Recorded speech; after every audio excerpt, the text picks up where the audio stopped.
Chapter 3. Ellea's Father and Miss Thornberry. Miss Thornberry's visits became increasingly frequent, her presence a growing shadow in their lives.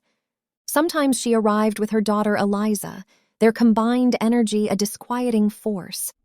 Eliza's blonde curls would bounce with a nervous energy that belied her usual sullenness, and she would hover close to her mother, her eyes darting between her and Mr. Thomas.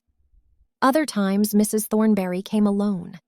When she did, Ellea's father would lead her into his bedroom, and Ellea would hear muffled sounds and hushed whispers that left her feeling deeply unsettled, a cold prickle tracing her spine.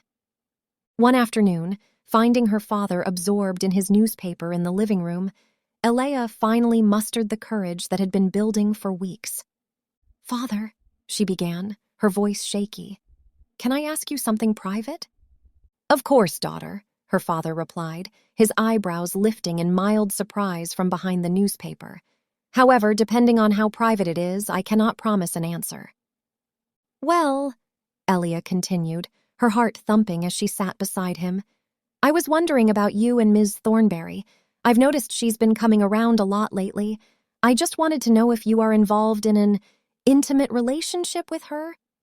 "Well, honey," Mr. Thomas began, clearing his throat slightly, "Mrs. Thornberry and I are simply getting to know each other better. She keeps me company, and I truly appreciate her companionship, especially after losing your mother.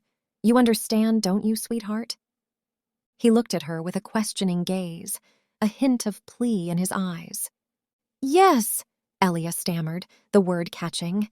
"I think I understand. I'm just a bit surprised that you got involved so quickly after Mother's death." She held her breath, a knot of fear tightening in her chest. "Well," he said, clearing his throat again, more definitively this time, "the thing is, Ellea, I am an adult, and as an adult I have certain needs that only another adult can fulfill." He made vague hand gestures in the air as he spoke. "Right now you don't understand, but in time you will." A dismissive tap on her head signaled the end of their conversation. Ellea's heart sank like a heavy stone. Mr. Thomas rose, his retreat swift.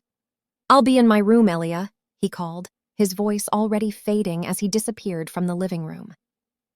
Later that evening, as she knelt for her nighttime prayers, Ellea poured out her disappointment to God, bewildered that he hadn't answered her fervent plea. Nevertheless, a new resolve hardened in her young heart. She would continue to pray, this time begging God to sabotage the relationship somehow, to prevent their marriage. What Ellea, in her innocent distress, couldn't possibly know was the chilling truth. What is the chilling truth? Check that link in bio.